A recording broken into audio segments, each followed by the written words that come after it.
What's going on, folks? Welcome back to the channel. Today I want to talk to you guys about a shooter I've recently ran across. I missed the boat on quite a few shooters on the PS1 back in the day because I was so entrenched with RPGs on the system.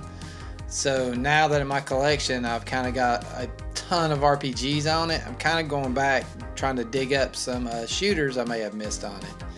And by shooters, I'm talking about, shoot 'em ups or shmups, whatever you want to call them.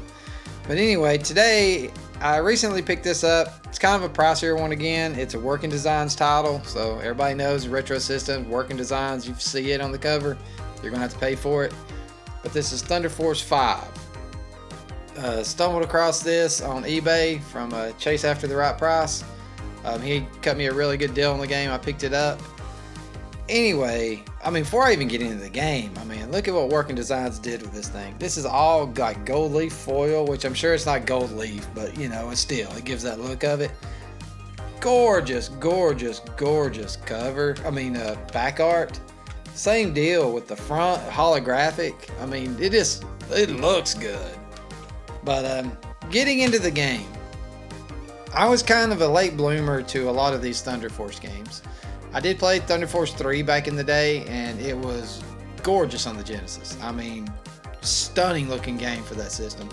Then Thunder Force 4, of course, it pushed the Genesis as far as that system could go with graphics, in my opinion.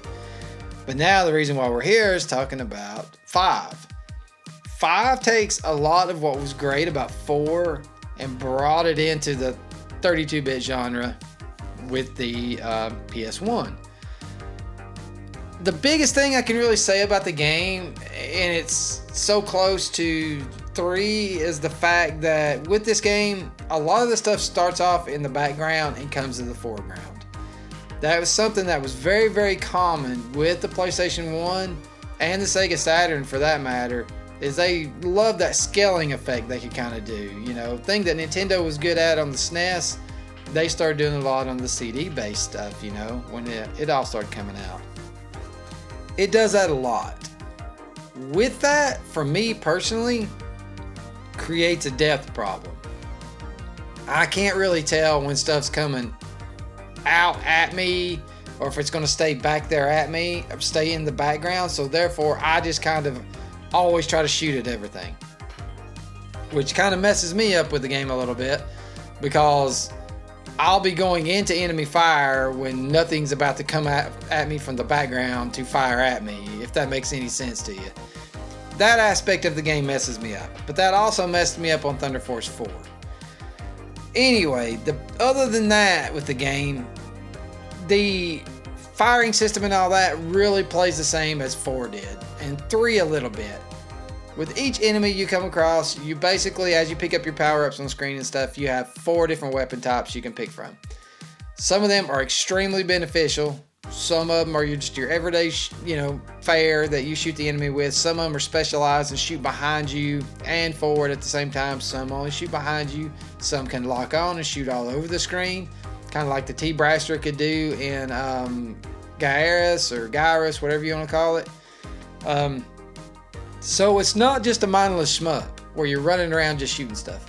You very much have to take each enemy into consideration and the quickest way to kill that enemy. And this is one of those type shooters where it really benefits you in dying. When you die and you go through all the different ways to fire and stuff, you learn from that level what's going to work, what's not going to work, all that kind of jive. So that's one great thing about it. The game itself, I'm not going to say it's one of the... Good God, even the inside artwork's gorgeous. But anyway, I'm not going to sit and say it's one of the best shooters I've ever played. Because in my opinion, it's not. I did a vid a while back on Inder, or however you pronounce it. That to me is one of the shining stars on the PS1 as far as a shooter goes. This is an okay shooter. Is it worth the price that they're asking? I don't really think so. To me, it should be a, $50 to $80 game, not over $100. It just isn't worth it to me. It's fun. It has a varied enemy type. You're in the air, you're underwater, all that kind of jive. You have big enemies on screen. all that, but it just doesn't really suck me in. I mean, the depths of it, like I said, you do have a varying array of kind of weaponry you can use to target the enemies, and as you die, of course, it helps you get further in the game and all that, but it just doesn't overly excite me. I feel like as far as I'm concerned, the pinnacle of the Thunder Force series was really probably with Thunder Force 4. That game just really pushed the Genesis as far as it could go, and it still holds up to this day. Even 3 is awesome. This one, I feel like, coming over to the PlayStation, as a bunch of these companies tried to do, they didn't really know how to use the hardware all that great yet, so they just kind of threw something at the wall and see what would stick. Anyway, you can emulate this thing. I would emulate it, give it a try then, but I would not spend $100-something on it like I did, because it just really isn't worth it. Anyway, it's enough said about that. Check it out on emulation. You can emulate it on a Pi. But if you folks would, do me a solid and subscribe. And catch you guys later. Later.